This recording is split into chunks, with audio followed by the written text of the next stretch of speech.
ሰላም ጤና ይስጥልን ውድና የተከበራችሁ የቻናላችን ቤተሰቦች ዘወትር አክብሮታዊ ሰላምታችን በያላችሁበት የዓለም ጥግ ሁሉ ይድረሳችሁ እያልን ለሰዓቱ ለእናንተ ይመጥናሉ ያልናቸውን ዕለታዊ አነጋጋሪ ዘገባዎችን ልናስደምጣችሁ በተለመደው የመረጃ ሰዓታችን ተመልሰን መጥተናል። ውድና የተከበራችሁ የቻናላችን ቤተሰቦች አብራችሁን ስትቆዩ ዝግጅታችንን ላይክ፣ ሸር፣ ሰብስክራይብ እና ኮሜንት በማድረግ የከበረ ድጋፋችሁን ታሳዩን ዘንድ በአክብሮት እየጠየቅን በቀጥታ ወደ ዕለቱ አነጋጋሪው መረጃችን አመራን። በኢትዮጵያ የሙዚቃ ታሪክ ውስጥ በድንገት ብቅ ብሎ የጠፋውና የለኮሰው አብዮት መልሶ የበላው ታዋቂው አርቲስት ሃጫሉ ሁንዴሳ እስካሁን ድረስ አሟሟቱ እንቆቅልሽ ሆኖ ቀርቷል። በዚህ ዝግጅት በድንገት እንደወጣ ገና በለጋ ዕድሜው የተቀጨውን እስካሁን ድረስ ያሟሟቱ ሚስጥር ያልታወቀውን አርቲስት ሃጫሉ ሁንዴሳን በተመለከተና አሟሟቱ ዙሪያ የአራት ኪሎውን ቤተ መንግስት ሚስጥሮች በዝርዝር እንዳሰሳለን። ውድና የተከበራችሁ የዝግጅታችን ቤተሰቦች እስከ ዝግጅታችን ፍጻሜ ድረስ አብራችሁን ቆዩ።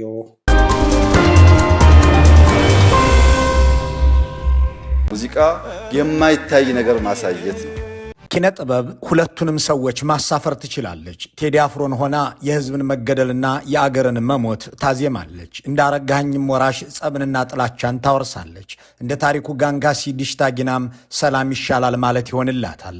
እንደ ጫላ ቡልቲሜም አድርጓት በበላችበት ትጮኻለች። እንደ መስፍን በቀለም የገዢዎችን ፕሮፓጋንዳ ተቀላቅላ በወገኖች መካከል እሳትን ታበቅላለች። እንደ ምኒልክ ወስናቸው ለአንድ ጎዳናውን በደም ለሞላ አገዛዝ አልዘፍንም ብላም ትሰደዳለች። እንደ ውብሸት ስለሽም ቆራጡ መሪ እያለች ታንጎራጉራለች። እንደ ኤልያስ መልካም ዱርዬ የማይፈራው ህግና ስርዓት የማያውቅ መንግስት እያለች ትሞታለች። እንደ ካሙዙ ካሳም ፓርላማ ካልገባሁ እያለች ትጋፋለች። ኪነ ጥበብን ባሪያ ማድረግ ደግሞ ከአምባገነን መሪዎች ተግባራት መካከል አንዱ ነው። አገር የምትጠቀመው በየትኛው መንገድ ነው የሚለው ጥያቄ እንደየአመለካከታችን ይለያያል ተብሎ የሚታለፍ አይደለም።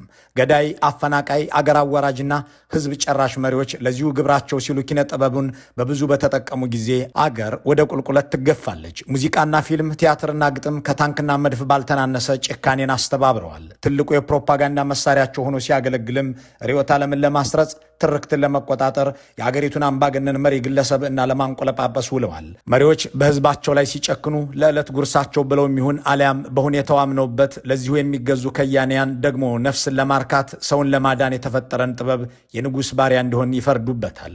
ችሎታቸውን ዘመን ላነገሳቸው ገዢዎች ገባር፣ የፈጠራ ብቃታቸውን ለአልፎ ያጅ መሪ መሳሪያ ያደርጉታል። አዶልፍ ሂትለር የአገሩን ሰዎች በማንነታቸው እየመረጠ ሲገድል፣ ጎረቤቶቹን በጉልበት ሲወር፣ ኪነ ጥበብ እንደ እግረኛም እንደ ታንከኛም ተሰልፋለታለች። ሚሊዮኖችን ከሰውት የጆሴፍ ስታሊን የጥይት ድምፆች እኩል መወድሰ ስታሊን ተዘፍኗል። ኪም ጆንግ ኡን አገሩን ጨምድዶ ከሚገዛባቸው መሳሪያዎቹ መካከል ኪነ ጥበብ ሚናዋን እየተወጣች ነው። የእሱን ችሎታና አብዮተኛነት የሚያሳዩ የቡድን ዳንሶችን በቴሌቪዥንና በመድረክ ያቀርባል። የአንድን መሪ ግለሰብ እና ወይም ፐርሶናሊቲ ከልትን ለማጉላት ተብሎ ዘፈን ቢዘፈን፣ ግጥምን ቢጻፍ፣ ቲያትርን ቢሰራ ያን ያህል ላይ ጎረብጥ ይችላል። ያንን ስራ ያልወደደ ሰው የኪነ ጥበብ ውጤቱን አለማየትም አለመጠቀምም ስለሚችል ስለ አንድ መሪ ጀግንነትና ይበገሬነት ብቻ ሳይሆን ስለ መልከ መልካምነቱን ቢዘፈን ላይረብሽ ይችላል። ለርዕዮተ ዓለም መስረጽ ሲባልም አካሄዱ ጠመንጃ እስከሌለበት ድረስ ይኸው ቢደረግ ክፋት ላይኖረው ይችላል። ወገን በወገኑ ላይ እንዲጨክን፣ አገር እንዲገዳደል፣ የእርስ በርስ ጦርነት እንዲፋፋም፣ በተለይ ለገዳይ መንግስትና መሪ ወግኖ ኪነ ጥበብን ባሪያ ማድረግ ግን የብዙ ባለሙያዎችን የመጨረሻ ህይወት ያመሰቃቀለ ሆኗል። ሙያቸውንና ተሰጧቸውን ለወገኖች የመገደያ ተገልግለውበታል የሚል ህዝብ ጊዜ ጠብቆ ይቀጣቸዋል።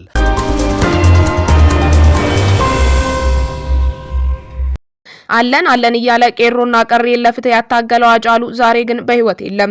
የሱ ሞት የብዙ ኢትዮጵያውያን ሞት ምክንያት ነበር። የኢትዮጵያ ህዝብ የጋራ ሀብት የነበረችው ሻሸመኔ ወድማለች። ሃጫሉ ሰው ሆኖ መነሳት ባይችልም ልጆቿ ሻሸ የሚሉ ሻሸመኔ ግን ማገገም መጀመሯን እንሰማለን። የሃጫሉ ህልፈት ደግሞ ተራ ህልፈት አልሆነም። ኢትዮጵያውያን ከሞቱ አሟሟቱ የሚሉት አይነት የፖለቲካ ሸፍጥ ሰለባ እንደሆነ ይነገራል። በዚህ ሰሞን እስር ቤት ያሉ ታዬ ደንደዓ ሬዶ ስለ ሃጫሉ ገዳይ ተናግረውታል የተባለ ቃለ ጠይቅ ሆርን ኮንቨርሴሽን ላይ ቀርቧል። ታዬ እንደሚለው ከሆነ የኢትዮጵያ መንግስት በሃጫሉ ጉዳይ የተናገረው ሁሉ ውሸት ነው።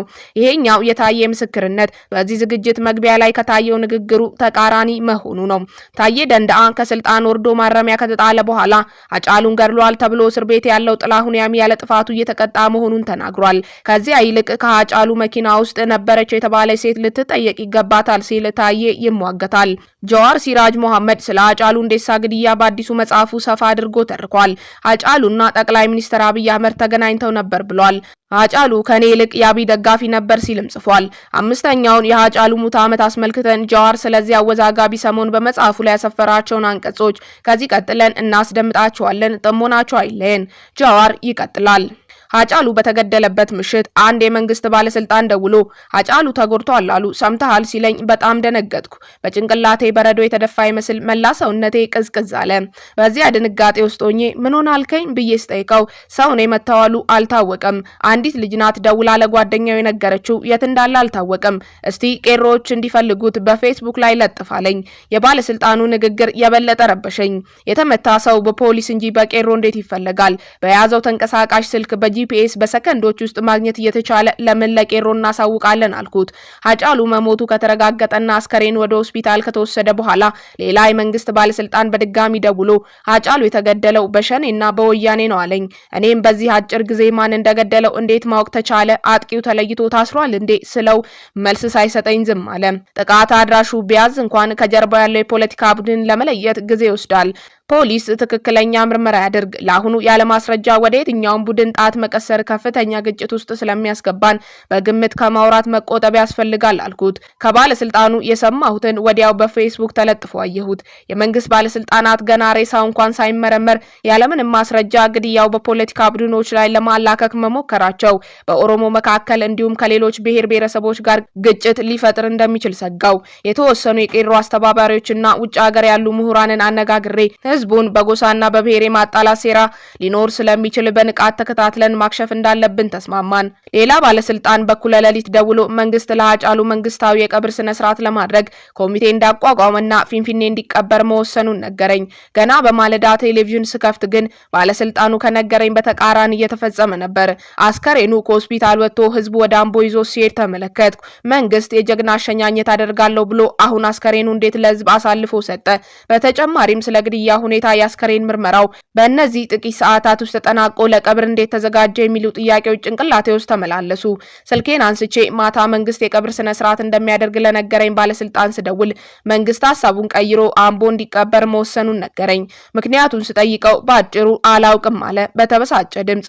አስከሬኑን አጅበው ወደ አምቦ የሚሄዱ የመንግስት ባለስልጣናት እነማን እንደሆኑ ስጠይቅ ማንም የለም ህዝቡ ነው እየወሰደው ያለው አለኝ። የኦሮሞ የአይን ብሌን የሆነ ለህዝብና ለሀገር ትልቅ አስተዋጽኦ ያደረገ እንደ ሃጫሉ ያለ ሰው አስከሬኑ እንዲሁ ይጣላል ብዬ በጣም ተናደድኩ። ውስጥ የተቃጠለ። ማታ ከጠባቂዎች ጋር ስናወራ አስከሬን ወዳለበት ሆስፒታልም ወደ ቀብር ስነ ስርዓት መሄድ አደጋለው ብለው ስለተማጸኑኝ ላለመሄድ ተስማምቼ ነበር። ከባለስልጣኑ የሰማሁት ነገር ግን አሳበደኝ፣ ደሜን አፈላው። የሞትኩት እኔ ብሆንና አስከሬኔ ተመሳሳይ ሁኔታ ቢያጋጥመው ሃጫሉ ቤቱ ተቀምጦ ይመለከት ነበር ብዬ ራሴን ጠየቅኩ። አእምሮዬ የሰጠኝ መልስ ሃጫሉ ለኔ ይቅርና ዛሬ ቀብሩን ያሳነሱ የመንግስት ባለስልጣናት ቢሞቱ ታሟል ጋላይ ቢውል እንኳን አይቀርም፣ በቃሬዛም ቢሆን ታዝሎ ሁላችንንም በመጥራት አነሳስቶ ይወስደናል የሚል ነበር። ወዲያው በቀብር ስነ ስርዓቱ ላይ መገኘት አለብኝ ብዬ ወሰንኩኝ። ጠባቂዎቹ የሚያውቁት ማታ አውርተን እንደተስማማ ነው ወደ ቀብር እንደማልሄድ ነው። ለመሄድ እንደወሰንኩ ሲሰሙ በድንጋጤ መተው በሩን ዘጉብኝ። ከተቀመጥኩበት እንዳልነሳም ከለከሉኝ። የቤት ዕቃዎች ሰባብሬ ተነስቼ በጉልበት ወጣው። እንደወጣውም ባለሀብቶችና ሽማግሌዎች ግቢ ውስጥ አየው። ከኔ ጋር ሄደው ጉዳት እንዳይደርስባቸው በማሰብ ቤቴ ውስጥ ባለው ቢሮዬ ላናገራችሁ ፈልጋለሁ ብዬ ካስገባዋቸው በኋላ በጀርባ በመውጣት መኪና ውስጥ ገብቻ መለጥኳቸው። ለፕሮፌሰር መረራ ጉዲና፣ አቶ በቀለ ገርባና ለሌሎች ደውዬ እንሂድ አልኳቸው። ሁሉም ተስማምተው ፕሮፌሰር መረራ ግን እንዳልሄድ ሲለምነኝ ቢያንስ ሸኝቼ እመለሳለሁ ብዬ አሳመንኩት። እኛ ስንደርስ አስከሬኑ ከአንድ ሰዓት በፊት ቢወጣም ከሆስፒታሉ 1 ኪሎ ሜትር ፈቀቅ አላለም። በጣም ብዙ ህዝብ ስለነበር የመኪና መንገዱ ከመጨናነቁ በላይ ፊንፊኔ እንጂ አምቦ መቀበር የለበትም በሚል በሚል ተቃውሞ የአስከሬን መኪናው እንዳይንቀሳቀስ አግደውታል። ከኔ ጋር ያሉ ሰዎች ብዙ መኪኖች ይዘው ስለነበር አስከሬኑን አጅበው ከነበሩት ውስጥ ድምጻዊ ገላና ጋሮምሳ መጥቶ አስከሬኑ ሳይበላሽ በፍጥነት ወደ ቀብር ቦታ እንዲደርስ መንገድ በማስከፈት እንድንረዳቸው ጠየቁን። አስከሬኑ ማቀዝቀዣ ባለው ተሽከርካሪ መጓዝ ሲኖርበት በአንድ የግል መኪና ውስጥ እንደተጫነና ፀሐዩ የበረታ ሲሄድ ሊበላሽ እንደሚችል ነገረን። ያሉንን መኪኖች በሁለት ከፍለን አስከሬን የጫነውን መኪና ከፊትና ከኋላ አጅበን መንቀሳቀስ ጀመርን። ህዝቡ ግን የአስከሬን መኪናው ከከተማ እንዳይወጣ ይቃወም ስለነበር በፈለግነው ፍጥነት ሊያስኬዱን አልቻሉም። መንገድ ሲዘጉብን ከመኪና ወርደን እየለመንን መጓዝ ቀጠልን። ከከተማ በራቅን ቁጥር እንቅስቃሴው የበለጠ አስቸጋሪ ሆነ። ከቡራዩ አለፍ ስንል ከአምቦ አቅጣጫ የሚመጣ ህዝብ በከባድ መኪና ወይንም ሲኖትራክ መንገድ ይዘጋብን ጀመር። አንድ ሰው ቢላ አውጥቶ አንገቱ ላይ በማሳረፍ ራሴን ከምገድል አስከሬኑን መልሱት አለኝ። ተለማምጬ አረጋጋሁት። አንድ መስቀለኛ መንገድ ላይ ስንደርስ ሲኖትራክ ተደርድሮ መንገድ በመዝጋቱ ማለፍ እንደማንችል ስናይ ገላና ለኦሮሚያ ፕሬዝዳንት ሽመልስ አብዲሳ ደውሎ ችግራችንን ነገረው። ሽመልስም አላስኬድ ካላችሁ ወደ ከተማ ተመለሱና ፖሊስ ይላክላችኋል አለው። ወደ ኋላ ተመልሰን ቡራዩ ውስጥ አንድ ትንሽ ፖሊስ ጣቢያ ቆመን ብንጠብቅም ይመጣላችኋል የተባለው ፖሊስ የውሃ ሽታ ሆነ። እዚያ በቆየን ቁጥር የሰዎች ቁጥር እየጨመረ ከባድ አደጋ የመከሰት እድሉ እየሰፋ መምጣቱን አየን። ቦታው መሀል ከተማ በመሆኑ ግጭት ይፈጠራል ብለን ፈራን። ይህንን በመረዳት ለታከለ ኡማ በወቅቱ የአዲስ አበባ ከንቲባ ደውዬ ምን ማድረግ እንዳለብኝ ጠየቁት።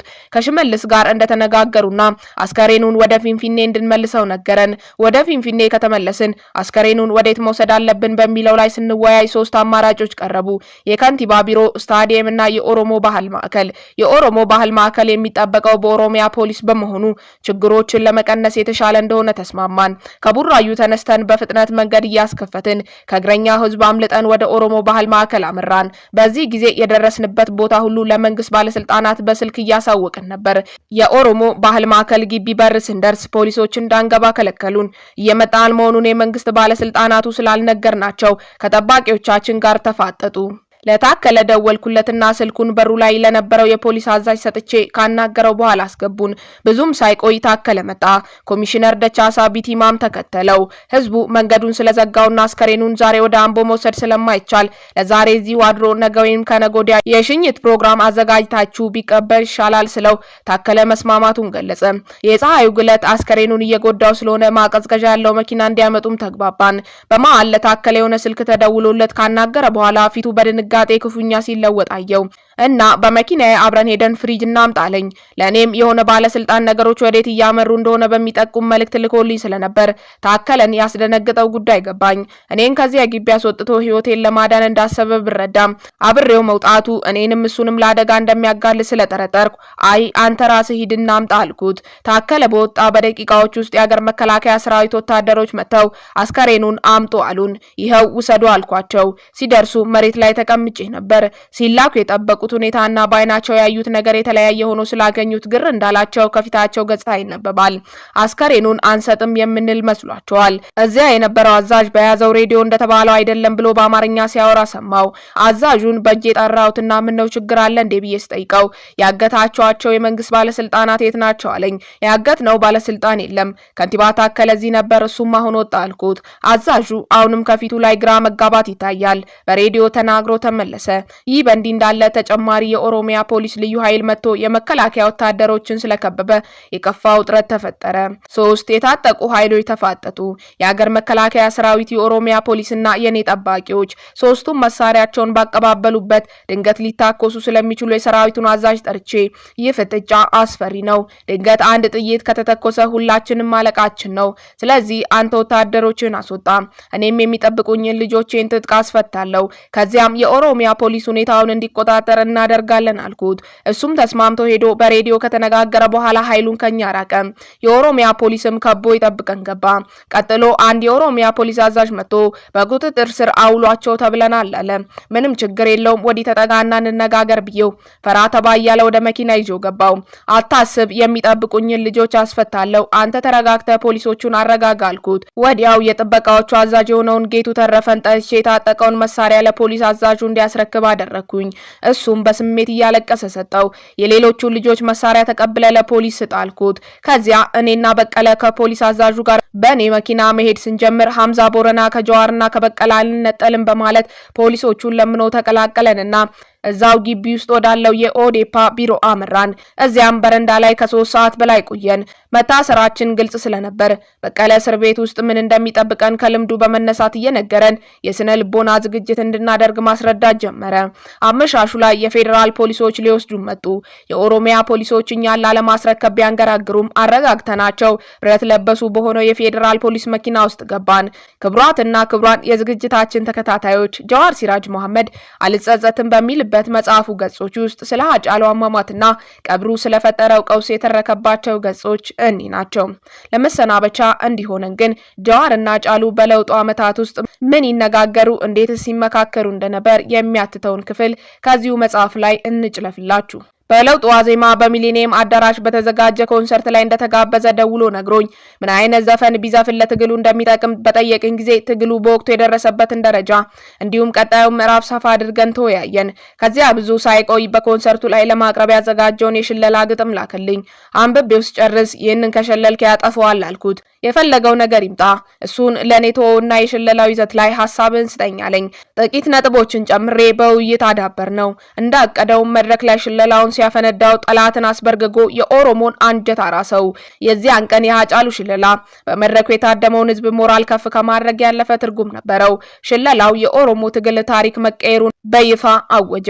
የኦሮሞ ትግል ታሪክ ለረጅም ዘመናት 4 ኪሎ ላይ የሰፈረውን የኢትዮጵያ ሀገረ መንግስት በማውገዝ ላይ ያተኩራል። በሌላ አነጋገር ኦሮሞ ራሱን ከ4 ኪሎ ውጪ በመመልከት አንድም ያለው መንግስት ጭቆና እንዲያቆምለት አሊያም ራሱን ካገዛዙ አላቆ ሌላ ሀገረ መንግስት መገንባት ያለመ ነው። በቄሮ ትግል ጊዜ የትግሉን ታሪክ ኢትዮጵያን ከውጪ ከመውቀስ ወደ መቆጣጠር አሸጋገር ነው። ከ4 ኪሎ መልስ ከመጠበቅ ይልቅ ቦታውን ተቆጣጥረን በደልን በማስቀረት ተጠቃሚ መሆን ያስፈልጋል ወደሚለው አደገ። ይህንን በስውር ሲካሄድ የነበረ የታሪክ ሽግግር ሃጫሉ በገሃድ 4 ኪሎ ላንተ ነው የምትገባው ብሎ በሽለላው አፈረጠው። የሽለላው ጭብጥ ለኦሮሞ የሚበጀው ኢትዮጵያን እንደ ባዕድ ከማየት ይልቅ ባለቤትነት ማረጋገጥ ይሻላል የሚል ነው። ለዚህም የባለቤትነት ማረጋገጫ ደግሞ በአድዋ ጦርነት ታሪክ ላይ የኦሮሞ ጀግኖች ሚና ዘርዝሮ ያቀርባል። ስለዚህም የኢትዮጵያ መንግስት ቢጎዱኝም በአባቶቼ ምድር ላይ ባጥንታቸው የሰሩትን ሀገር እወርሳለሁ እንጂ ጥያሌ ድም አላፈርሰውም ይላል። በወቅቱ የታሪክ ሽግግር የማድረግ አስፈላጊነትን የተረዳ ሰው በጣም ውስን እንደነበር ሳስታውስ የሃጫሉ ብስለትና አርቆ ሐሳቢነት ይገርመኛል። አብይ አህመድ ጠቅላይ ሚኒስተር መሆኑን የተቃወምኩኝ ሰሞን ሃጫሉ ደውሎልኝ ለረጅም ሰዓታት ተከራክረናል። ማንም ይሁን ኦሮሞ ከሆነ መደገፍ አለብን የሚል ሐሳብ ነበረው። አብይን አግኝቶ እንዳነጋገረው በመጥቀስ ሊያሳምነኝ ሞከረ። ጠቅላይ ሚኒስተር አብይ አሜሪካ በመጣ ጊዜ እንዳነጋገርኩትና የሽግግር አመራር መሆን እንደማይችል መገንዘቤን ነገርኩት። ከረጅም ክርክር በኋላ እሱ በድጋፉ እኔም በተቃውሞዬ ለመቀጠል ተስማማን። ባትደግፈውም ለኦሮሞ አንድነት ስትል በሚዲያ እሱ ላይ የምታደርገውን ተቃውሞ ቀንስ በማለት ሲማጸነኝ ችግር የለውም እንዲያውም አቆማለሁ አልኩት። በመጨረሻም ግምገማ ትክክል ከሆነ አወዳይ ላይ በማስቃም ትቀጣኛለህ፣ የኔ ትክክል ከሆነ ደግሞ አምቦ በጠጅ አስክሬ እቀጣሃለሁ ብሎኝ በቀልድ ተሰናበተኝ። ወደ አገር ቤት በገባው ማግስት አምቦ ሲሄድ ሃጫሉ ከኔ ቀድሞ በመድረስ ሁኔታዎችን አመቻችቶ ጠበቀኝ። አስቀድሜ እንደገለጽኩት ከመኪና ወርጄ በባዶ እግሬ መሄድ ሲጀምር እየሮጠ መጥቶ እጅ ላይ ተያያዘን። ጓደኛው ጃገማ በዳኔ በተሰዋበት ቦታ ለማስታወሻ የዋርካ ወይንም ኦዳ ዛፍ ተከልን። ከዚያ በኋላ በተለያዩ ጊዜያት በአካልም በስልክም እንወያይ ነበር። ከመገደሉ ጥቂት ወራት በፊት ከተማ ውስጥ መኪና ሲነዳ በጣም ይተናኮሉ ስለነበር አንድ ቀን ደውሎ በመኪና እየተከታተሉት እንደሆነ ነገረኝ። ከደህንነት ኃላፊዎች ለአንዱ ደውዬ እንዲያስቆሙለት ስጠይቅ ሃጫሉም የሚከታተሉት ሰዎች ወዲያው መሰወራቸውን አረጋገጠልኝ። በሃጫሉ ላይ የሚደረገው ዛቻና ትንኮሳ በዚህ ብቻ አልቆመም። ከአካላዊ ትንኮሳ በተጨማሪ የስም ማጥፋት ዘመቻ በተለያዩ ሚዲያዎች ተከፈቱበት። ለሚካሄድበትም የስም ማጥፋት ፕሮፓጋንዳ መልስ ለመስጠት ቃለ መጠይቅ ሊሰጥ እንደሆነ ከኦኤም